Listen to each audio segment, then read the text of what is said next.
कृष्ण को सर्टिफिकेट दे रहे हैं क्या कि हमारी भगवत गीता के जैसा कोई दूसरा ग्रंथ जगत में नहीं है?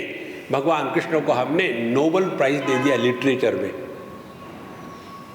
थिंक फ्रेंड्स, ये जो संस्कृति के चक्कर में फंसे हैं ना, वो अपने वर्तमान का अनादर करते हैं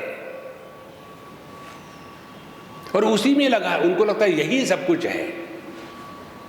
देखो, एक बार दिल्ली की बात है, जन्माष्टमी का समय था, हमारे साथ 20-25 बच्चे थे एक स्कूल के, उनके साथ हमको कहीं भेज दिया, जा कर के प्रवचन करके आओ। तो हम लोग गए, थोड़ा बहुत भजन कीर्तन किया बच्चों ने। हम तो औरंगजेब है, हमारे गले में फटे बाँस की आवाज़ है, तो हम गाना गुना नहीं गाते, नहीं तो हमेशा हारमोनियम लेकर के बैठे हैं, हमें तो लूट लिया, हमारा वो चक्कर नहीं है, हम लूटते हैं, हमको कोई नहीं लूटता। तो हम अपने वहाँ प्रवचन हो गया, बाहर थोड़ी सी जगह थी भी नहीं ज़्यादा, तो हम एक स्कूटर पर बैठे, बाकी बच्चे कोई खड़ा है, कोई बैठा है, कोई साइकिल पे बैठा है, कोई दीवार पे बैठा है। हमने कहा ऑर्गेनाइज़र को, महात्मा जी कोई चाय पानी तो पिलाओ, फ्री में करवाते हो क्या सब काम? हमारे बच्चे इतने आए हैं, कम से कम चाय समोसा कचौरी कुछ तो हो जाए। तो बोले हाँ स्वामी जी ऑर्गेनाइज किया है, हम ये सोच रहे हैं कि कहाँ देने, यही दे दो, ख़त्म कर डालेंगे, निकल जाएंगे। स्वामी जी आप स्कूटर पर बैठ के खाओगे? हाँ, क्या ये हमारे धर्म की हानि नहीं है? हमने कहा ये धर्म धुरंधर को अब सीधा करना ही पड़ेगा। हमने कहा महात्मा जी आप ये लाइन में कब से आए हो? जब आप सब अपने कामों से निवृत्त हो गए, रिटायर्ड हो गए, घर में आपको कोई रहने नहीं देता, इसलिए समाज सेवा में लग गए और हिंदू धर्म की रक्षा करने के लिए टूट पड़े। दूसरी बात, आप ये मानेंगे क्या कि आपसे ज़्यादा हम पढ़े लिखे हैं शास्त्र के संदर्भ में, कि आपने सबका जितना अध्ययन हमने किया आपने किया है क्या? बोले नहीं महाराज, ऐसे क्या होता है?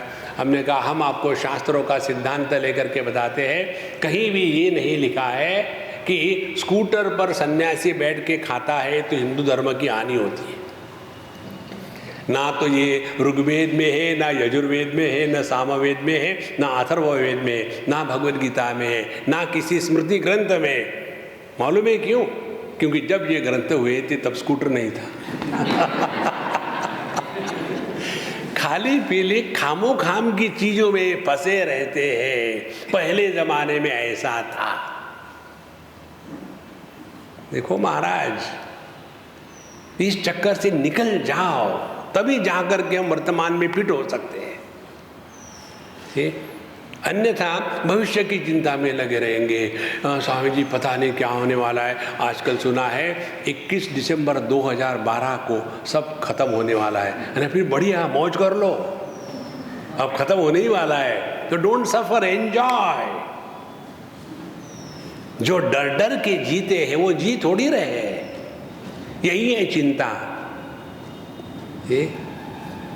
एक बार ये जब 9/11 का हुआ था ना अमेरिका में, उसके बाद हम इंडिया आए थे और 2-4 दिन के बाद ही फिर हम जा रहे थे ऑस्ट्रेलिया।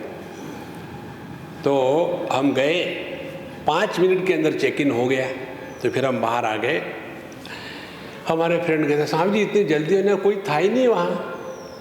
टोटल जितनी कैपेसिटी है फ्लाइट की उसमें 50-60 लोग सिर्फ जा रहे थे, बाकी सब लोगों ने कैंसिल कर दिया था। बोले क्यों? बोले ये 9/11 के कारण लोग डर गए हैं। बोले साहब जी आपको नहीं डर लगता?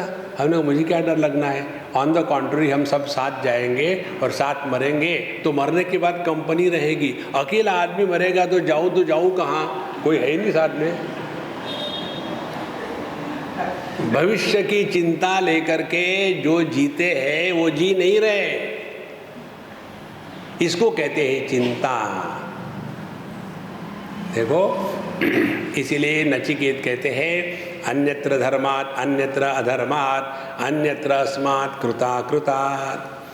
पता नहीं हमने पिछले जन्म में क्या पाप किए थे, इस जन्म में इस लड़की से शादी हो गई और बड़े दुखी है। ये कार्य कारण है। देखो, किसी को भी ना तो अपने जन्म का अनुभव है, ना तो बढ़ने का अनुभव है, ना तो मरने का अनुभव है। किसी ने कह दिया स्वामी जी कौवा आपका कान काट के ले गया और आप दौड़ रहे हो, देखो तो सही है कि नहीं। देखो महाराज, चिंतन करने वाला व्यक्ति किसी भी परिस्थिति में विचलित नहीं होता, क्योंकि चिंतन वह प्रक्रिया है जिसके द्वारा हम अपने स्वरूप में निष्ठा प्राप्त करते हैं। इसलिए वेदांत का तात्पर्य केवल गाल बजाना नहीं, बल्कि अपने अनुभूतियों का विश्लेषण करके सीखना, उसको कहते हैं वेदांत। इसलिए जब हम वेदांत चिंतन करना प्रारंभ कर देते हैं जीवन में, तो हमारे जीवन में जगत को लेकर के एक भी प्रश्न नहीं है। ये दुनिया ऐसी क्यों है, या ऐसी ही होती है। देखो इस दुनिया में नया क्या है मुझे बताओ। सत्ययुग में हिरण्यकश्यपु हिरण्याक्ष नाम के राक्षस थे। त्रेता युग में रावण कुंभकर्ण नाम के राक्षस थे। द्वापर युग में दुर्योधन दुशासन इत्यादि भयानक लोग थे। और कलयुग में हम सब लोग हैं। नई कौन सी बात है, ये हमेशा ऐसा ही रहा है। देखो महाराज, अभी ये थोड़ा बहुत टेररिज्म का इधर उधर हो रहा, उसको लेकर के कितने डरते हैं। अपने ही समय की बात ले लो, जब ये हिटलर महाराज जूस को हजारों लाखों की तादाद में उन्होंने कमरे में बंद करके मार दिया है, उसके कंपैरिजन में अभी कुछ हो रहा है क्या? वहां तो लाखों को जलाया पूरा जिंदा।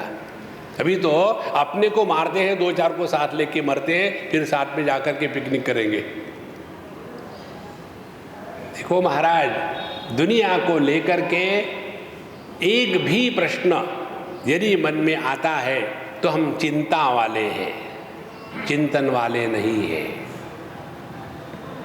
देखो, और जब चिंतन की प्रक्रिया प्रारंभ हो जाती है तब पता चलता है परीक्षलोकान कर्मचितान ब्राह्मणः निर्वेदमायात्, उसके हृदय में वैराग्य प्रकट हो जाता है। वैराग्य का अर्थ क्या है? राग का विरोधी नहीं, राग का विरोधी द्वेष है।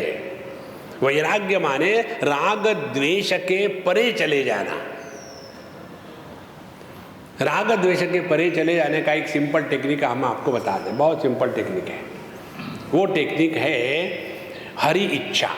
उस टेक्निक का नाम है हरि इच्छा टेक्निक। जो कुछ हो रहा है हरि इच्छा, माने हम कॉज एंड इफेक्ट इसके चक्कर में नहीं फंसते। माने हमको प्रत्येक अनुभूति परमात्मा का स्मरण दिलाएगी। विष्णु पुराण में आता है कि परमात्मा के विस्मृति को ही दुख कहते हैं, क्योंकि परमात्मा तो आनंद स्वरूप है। आनंद के विस्मृति को ही दुख कहते हैं। तो जो दुखी है वो भगवान को भूल गए, इसको कहते हैं चिंतन। देखो, तो निर्वेदमायात्, जिसके कारण मन में विक्षेप निर्माण होते हैं वह चिंता, और जिसके कारण विक्षेप शांत हो जाते हैं वह चिंतन। तो ऐसी जब हम अपने मन को ट्रेनिंग देंगे तब जाकर के हमने वेदांत के चिंतन में प्रवेश किया है।